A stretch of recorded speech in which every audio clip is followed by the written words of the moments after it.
Hey salut! Je suis en train de vous faire une nouvelle vidéo sur la rue Peel. J'ai tourné ça aujourd'hui, j'ai marché presque 5 km, c'était un peu éreintant.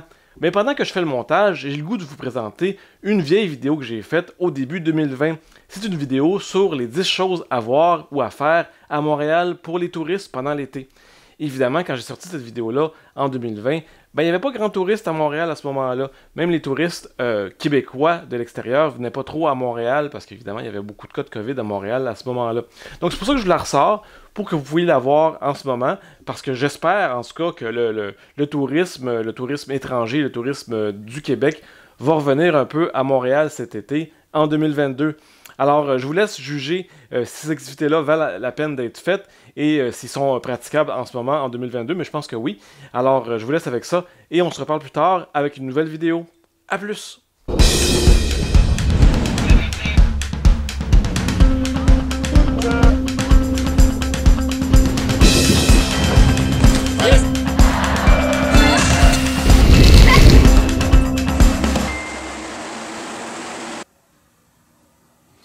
Oh, vous êtes là?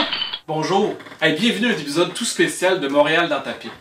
Comme tous vous autres, je suis confiné en ce moment et c'est vraiment déconseillé à moi de sortir et d'aller faire des vidéos.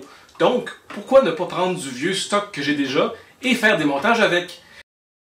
Donc, sur ma page Facebook, j'ai demandé à mes abonnés quelles sont les meilleures activités à faire à Montréal pour les touristes pendant l'été.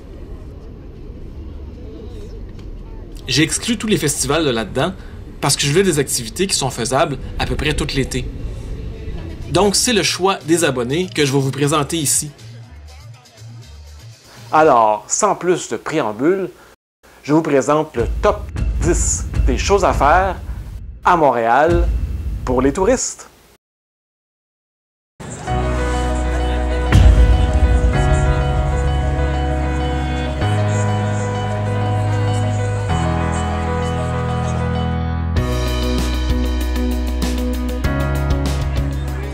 Tous les premiers vendredis du mois pendant l'été, il y a un rassemblement de camions de bouffe de rue au stade olympique. La nourriture est un peu chère, mais c'est quand même l'endroit idéal pour découvrir des restaurants où on n'a jamais osé aller. On peut faire plein de découvertes de bouffe très santé. Il y a des petits motons de bacon dedans. Mais oui, c'est vrai qu'il y a beaucoup de monde à l'esplanade du stade olympique. Mais si on est chanceux, on peut rencontrer des célébrités.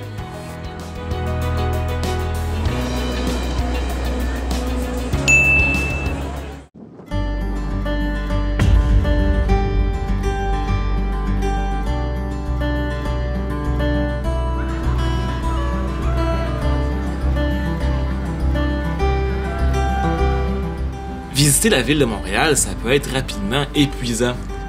Et quoi de mieux que de consacrer un de ces après-midi de voyage à relaxer dans un des nombreux parcs de la ville. Il y en a des vraiment grands, comme le parc Angrignon, le parc Frédéric-Bac, le parc Maisonneuve ou le parc La Fontaine. Et d'autres plus petits, comme le parc Monsun. Mais ils sont tous parfaits pour faire un pique-nique, une petite balade, ou tout simplement prendre un bain de soleil.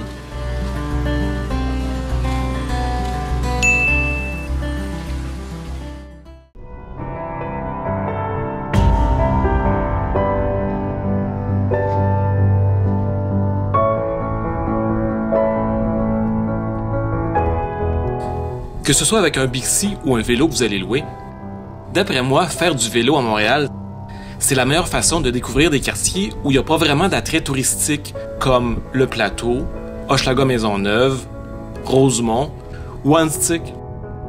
Il y a vraiment beaucoup de pistes cyclables à Montréal et je vous conseille quand même de rester dessus le plus possible. Mais si vous respectez bien les règles de la circulation, vous pouvez aussi sortir un peu des pistes cyclables. Mais faites bien attention aux nombreux trous dans les rues.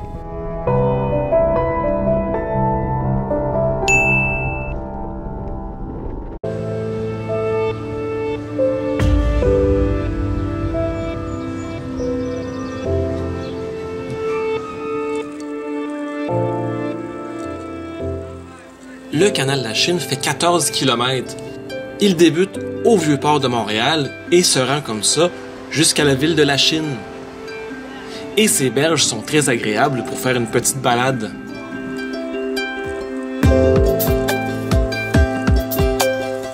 Si vous voulez le parcourir en entier, je vous conseille de vous louer un vélo.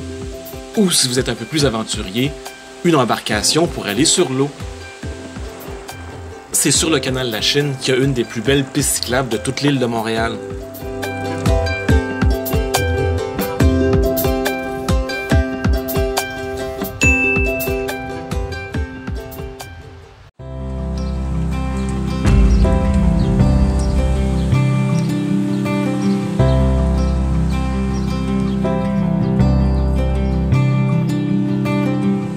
Si vous avez jamais essayé un bagel de Saint-Viateur dans le Maryland, je vous conseille fortement d'y aller. Ce petit pain rond qu'on fait bouillir un peu dans l'eau puis dans le miel avant de les mettre au four est vraiment succulent.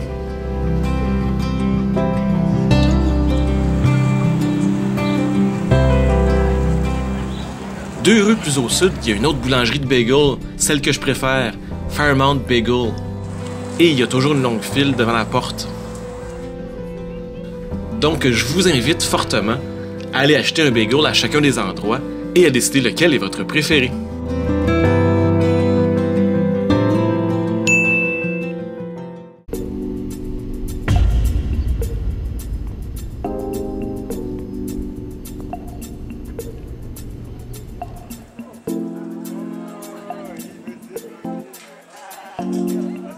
Des très belles murales, il y en a un peu partout à Montréal. Mais sur la rue Saint-Laurent, disons entre les rues Mont-Royal et Sherbrooke, on peut en voir vraiment beaucoup. En plus, vous pouvez revenir à chaque année, parce qu'au début du mois de juin, il y a le festival mural, et il y a des artistes qui viennent peindre des nouvelles murales à chaque année. À mon avis, c'est un art très sous-estimé et ça embellit vraiment beaucoup la ville.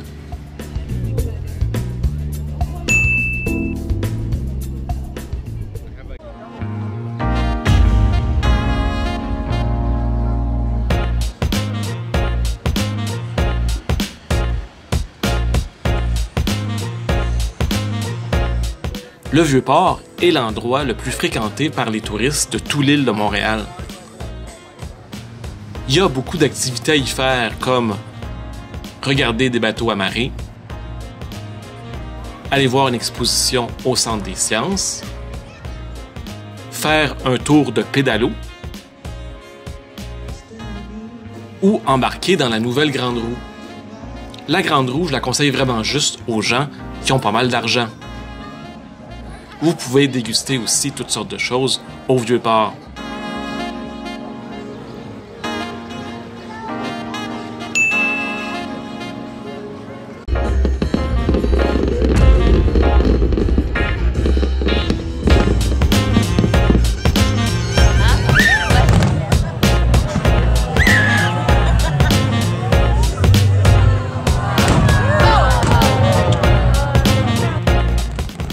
À chaque mois de juillet, à la Ronde, l'Auto-Québec présente le concours de feux d'artifice.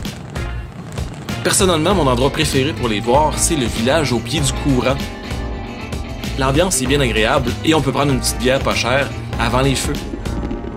Comme c'est des pays différents qui présentent chacun des feux, le plaisir c'est d'y aller plusieurs fois et de les comparer.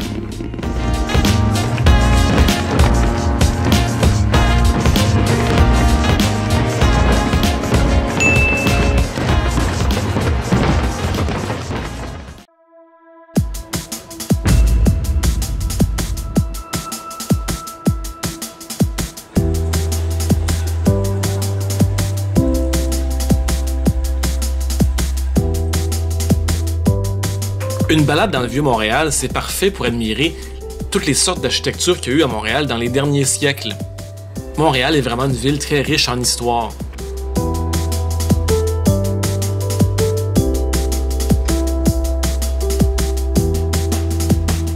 Et pendant que vous êtes là, je vous conseille d'aller faire un tour à mon musée préféré, le musée de Pointe-à-Calière.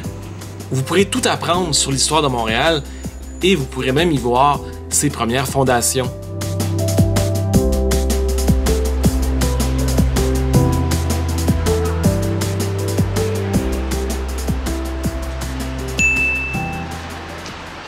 Avant de vous dévoiler la position numéro 1, on va voir quelques mentions honorables.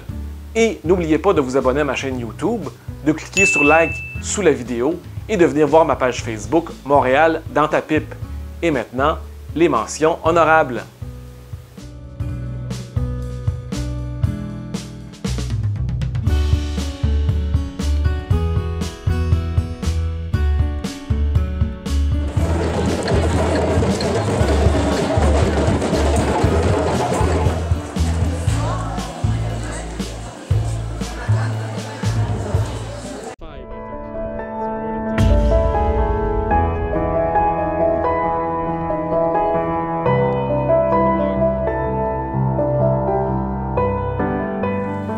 Je vous conseille vraiment de grimper le Mont-Royal à pied.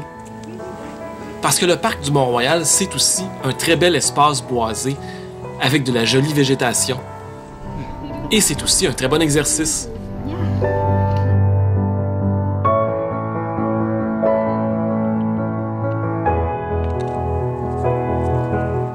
Pas très loin du sommet du Mont-Royal, il y a le belvédère Kondiaronk, qui a la vue classique et imprenable du centre-ville de Montréal.